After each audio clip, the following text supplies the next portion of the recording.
नमस्कार दोस्तों।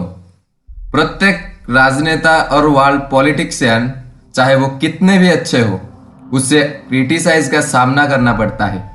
लेकिन गांधी जैसे व्यक्ति को क्रिटिसाइज करना ये और भी इंटेंस बात हो जाता है। दोस्तों, आप सब लोग मोहनदास करमचंद गांधी ये नाम तो सुने ही होंगे। उन्होंने भारतीय स्वतंत्रता संग्राम के सबसे महत्वपूर्ण भूमिका निभाए थे। दोस्तों, महात्मा गांधी के अहिंसा आंदोलन ने उन्हें विश्व इतिहास में एक स्थान दिया था।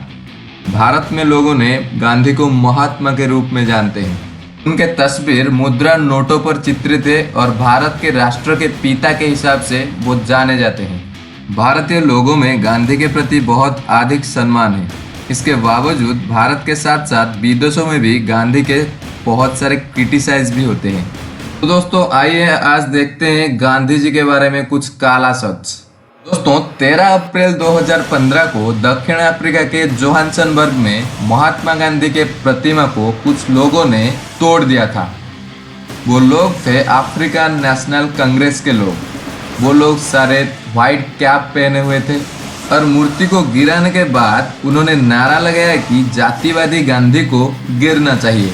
13 दिसंबर 2018 को घाना के एक यूनिवर्सिटी के परिसर से महात्मा गांधी के एक प्रतिमा को हटा दिया गया। तो दोस्तों, ये सब जानने के बाद हमको ये जरूर लग रहा होगा कि क्या महात्मा गांधी सच में जातिवादी थे? तो आदमी साउथ अफ्रीका में उसका आधा जीवन बिता दिया था उसी रंगभेद के लिए, उसको रेसिस्ट कहना क्या गलत नहीं होगा? कुछ विज्ञानों के मत से जब गांधी जी साउथ अफ्रीका में थे वो केवल इंडियंस को फोकस किए थे और वो अफ्रीकन्स को इग्नोर कर दिए थे। उनके कई भाषणों से ये पता चलता है कि जब वो साउथ अफ्रीका में थे वो इंडियंस और साउथ अफ्रीकन्स को अलग अलग तरह से देखते थे। ये कंट्रोवर्सी इंटेंस हुआ जब रामचंद्र गुहा, एक इंडियन हिस्टोरियन और बायोग्राफर थे, वो एक इंटरव्यू में ये कहा था कि गांधी अपने यंग एज में बहुत ज्यादा रेसिस्ट थे। ये एक बहुत ज्यादा कंट्रोवर्शियल मुद्दा बन गया था। गांधी के पूरे जीवन काल में उनके लाइफ में बहुत ज्यादा कंट्रोवर्सी थी। तो आइए जानते हैं और कुछ। दुनिया जानती है कि अहिंसा गांधी के मुख्य हथियार था, लेकिन गांधी जी के कुछ ऐसे फैसले हैं जो इतिहासकारियों को लगता है कि क्या गांधी अहिंसा के अपने मार्ग पर वफादार थे या नहीं। महादेव देसाई, जो कि गांधी के एक निजी सचिव थे, उन्होंने अपने डायरी में ये लिखा था कि अप्रैल 1918 में जबकि वो फर्स्ट वर्ल्ड वॉर चल रहा था, उसी दौरान वायसराय ने गांधी को दिल्ली में एक युद्ध सम्मेलन में बुलाया था। गांधी युद्ध के प्रयास के लिए भारतीयों को सक्रिय रूप से भर्ती करने के लिए उधर सहमति हुए थे। गांधी के युद्ध भर्ती अभियान ने उनके अहिंसा नीति पर सवाल उठाया था, लेकिन वर्ल्ड वॉर 2 के वक्त गांधी जी ने ब्रिटिश वार में कोई भी हेल्प नहीं किए थे। दोस्तों, गांधी जी के ऊपर सबसे बड़ा विवादीय आरोप है कि उन्होंने ब्रह्मचर्य के साथ उनके प्रयोग एक एक्सपेरिमेंट स्टार्ट किए थे। महात्मा गांधी महिला सशक्तिकरण में बहुत विश्वास करते थे। गांधी का यह विचार था कि महिलाओं को उच्च शिक्षा प्राप्त करनी चाहिए और वो उच्च पदवी में रहना चाहिए। उनका यह भी मानना था कि महिलाओं को भारतीय राजनीति में भी प्रवेश करना चाहिए और महिलाओं को स्वतंत्रता आंदोलन में भी जाना चाहिए। भारतीय स्वतंत्रता संग्राम के दौरान गांधी जी के बहुत सारे सहयोगी थे, लेकिन उनका यह भी मानना था कि महिलाओं का अपना प्राथमिक काम यानी कि घर का काम और बच्चे पालने का काम अवश्य करना भी चाहिए।